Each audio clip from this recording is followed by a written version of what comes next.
I still can't believe it, but we still love Ryan and we're still gonna keep it in our heart.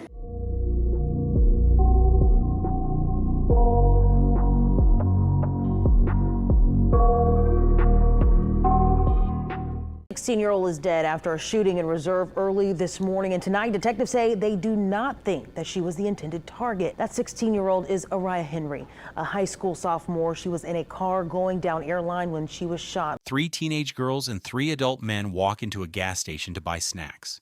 They just left a party. They're laughing, hungry, and alive.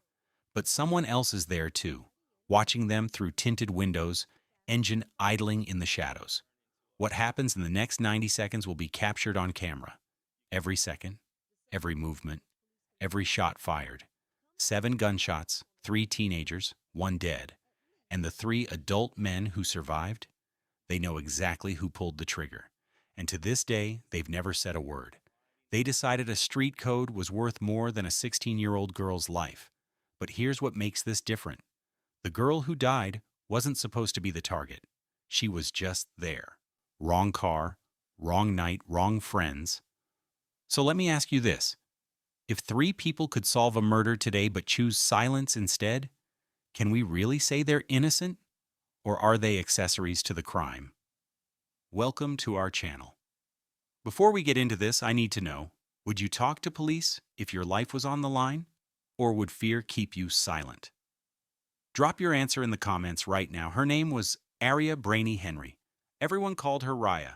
Born in 2007 in Marrero, Louisiana, she was the only daughter in a house full of boys, 4 brothers who probably drove her crazy, but she loved them anyway.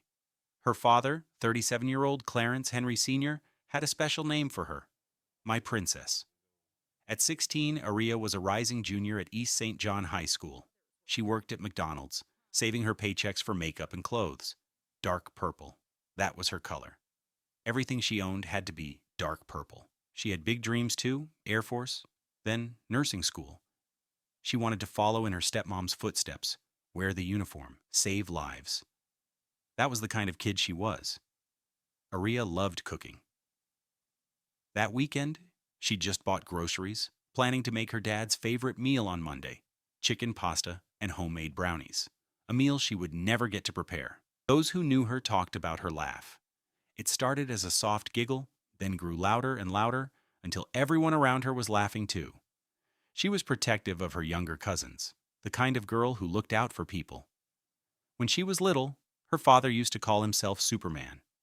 And she believed it, because what kid doesn't think their dad can save them from anything? Sheriff Mike Tregri spoke to her homeroom teacher after her death. There was no evidence she'd ever caused trouble, no fights, no drama. Good child, no problems. Just a beautiful young lady whose life was taken tragically and violently. Her father put it simpler. She had a heart of gold. But that weekend, Aria made a choice that a lot of teenagers make.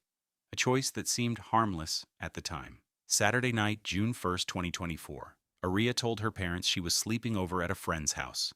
Standard teenage request. Her family had no reason to doubt her, but she lied. She snuck out to attend a party in Reserve. Common teenage rebellion, right? Happens all the time. Except this time, it didn't end with a hangover and a guilty conscience. After the party, Aria got into a black Dodge Challenger with 5 other people, 2 teenage girls and 3 adult men. And here's where things get dark. Someone at that party saw them leave and made a phone call. Surveillance footage tells the rest of the story. A 2015 silver Kia Optima starts following them from the neighborhood. Not tailgating, not aggressive, just there, keeping distance, staying back, professional. The Challenger pulls into the Fast Stop gas station on West Airline Highway near Central Avenue.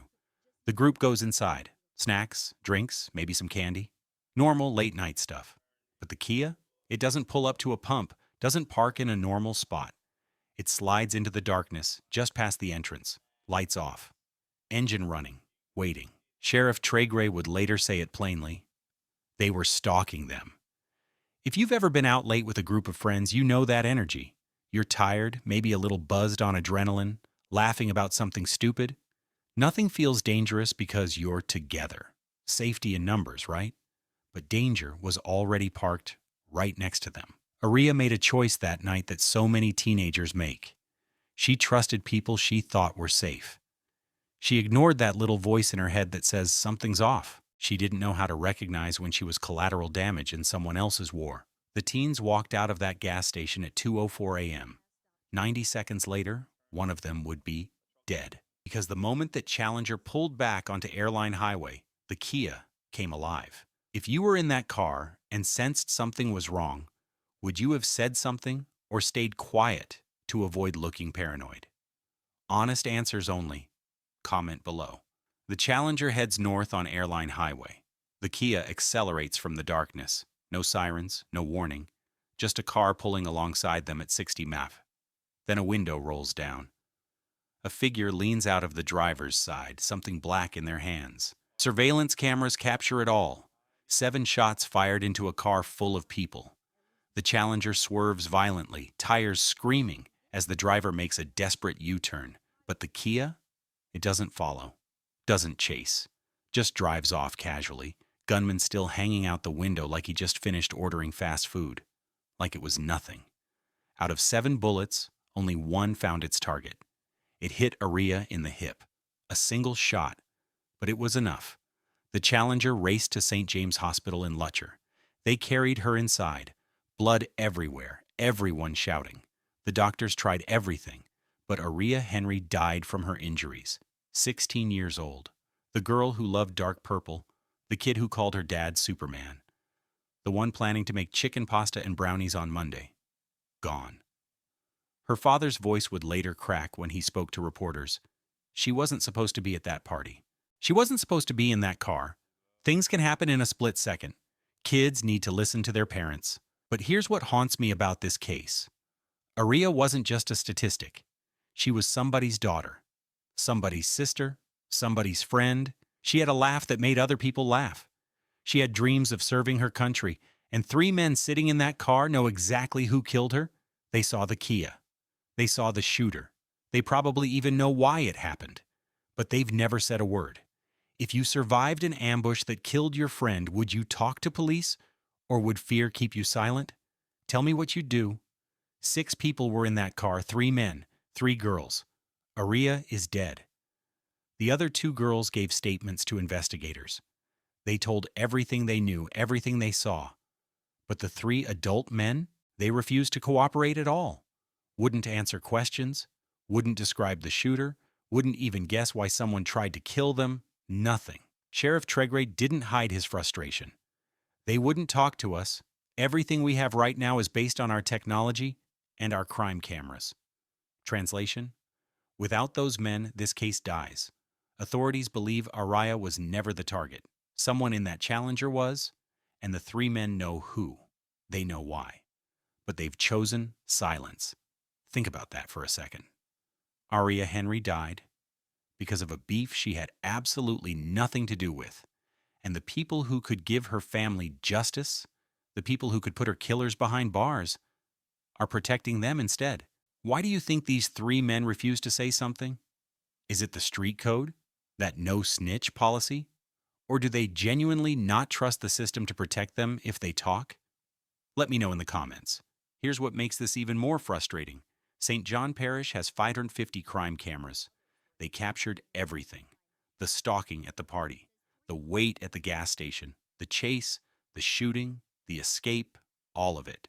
Investigators tracked the Kia to Garyville and found it hidden under a tarp at the end of a dead-end street. They ran the plates.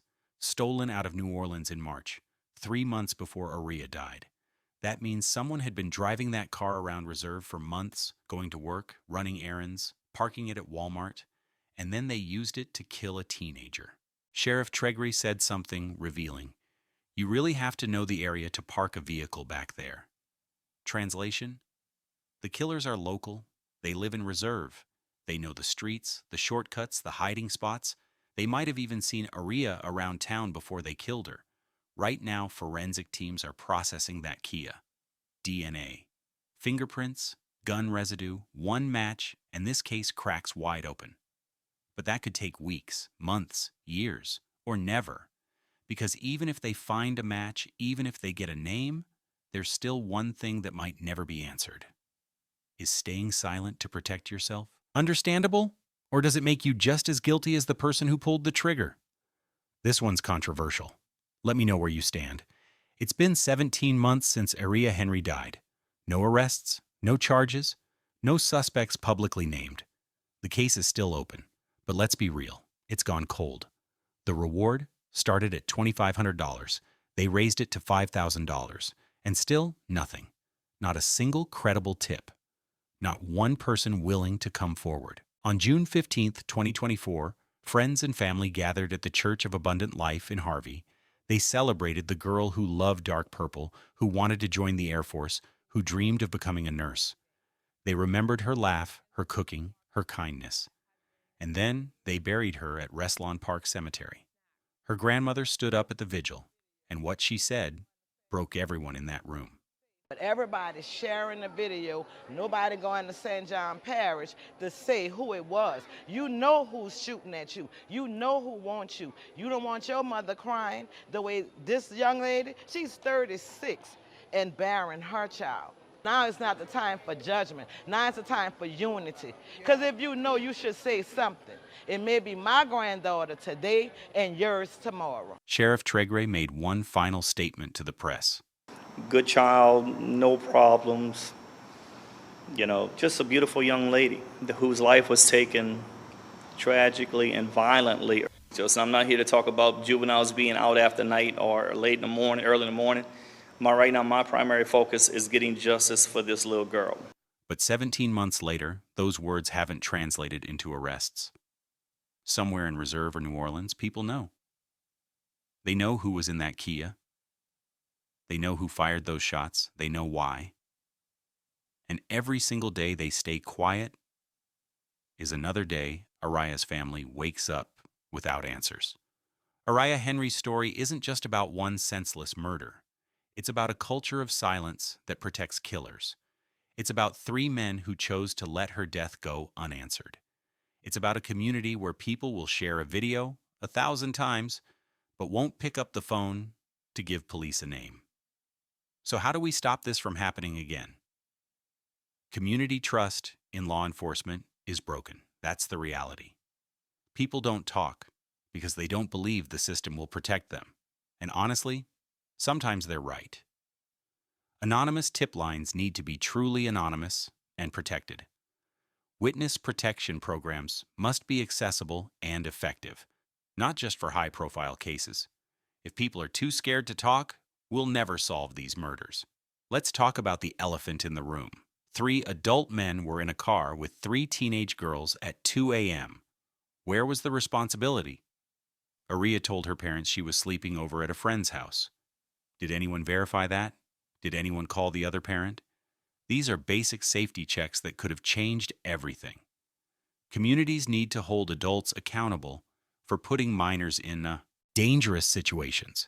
If you're an adult and you're bringing teenagers into your world, your beefs, your enemies, your drama, you're responsible for what happens to them. Teenagers need to be taught how to recognize danger before it's too late. Wrong place, wrong time isn't just bad luck. It's about the choices you make and the company you keep. Aria trusted people she thought were safe. She ignored her instincts. We need to empower young people to trust that little voice that says, something's off, I need to leave. A stolen car was used for 3 months before this murder. 3 months. Better tracking systems for stolen vehicles could have flagged that Kia before it was used to kill someone. But let's go deeper.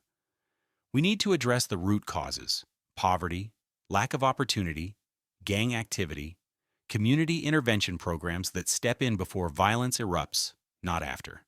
St. John Parish has 550 cameras. They captured everything. But here's the problem. Cameras can't testify in court. Technology is only as good as the human cooperation behind it. We need both surveillance and community engagement. One without the other leaves cases like Aria's unsolved. Sheriff Tregray said it best. She deserves justice. Good child, no problems. Just a beautiful young lady whose life was taken tragically and violently. Whoever did this needs to be incarcerated. 17 months later, those words still haven't translated into arrests. Aria's story isn't just about one murder. It's about all of us. It's about what we're willing to tolerate in our communities. It's about whether we value justice more than fear, more than loyalty to a code that protects killers. Maybe justice is coming. Maybe forensics will crack this case wide open and those responsible will finally face consequences. Or maybe 3 men will take this secret to their graves and Aria's family will never get the answers they deserve. If this story meant something to you, if it made you think, made you angry, made you want to see change, then hit that like button right now. Share this video. The more people who see it, the more pressure stays on this case. Aria's name needs to stay in the conversation because the moment we forget, the moment we move on to the next story, her case gets buried deeper. Subscribe to our channel for more real cases, real people, no fluff. Just the truth, told the way it needs to be told. Turn on notifications so you don't miss the next one. But here's the thing. If you're not going to subscribe, I want you to go to the comments and tell me why. I'm genuinely asking. If there's something I can improve, if there's a reason you're walking away from this story without hitting that button, I want to understand that too. Our deepest condolences go out to Aria's family and loved ones. Your pain matters. Aria mattered. She was more than a headline, more than a case number, more than a cautionary tale. She was a daughter who called her dad Superman, a sister to 4 brothers. A teenager with dreams of serving her country and saving lives. And she deserved better than this. May you get the justice you deserve. Thank you for watching to the end. Stay safe out there.